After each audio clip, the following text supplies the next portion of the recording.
हाथावा धरा के कन्यादान कनिए पापाजी। हाथावा धरा के कन्यादान कनिए पापाजी।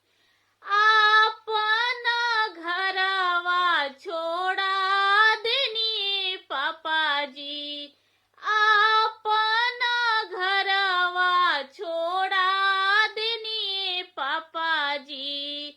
माथा के जंजलवा हटा देनिए पापाजी। आपन जंजल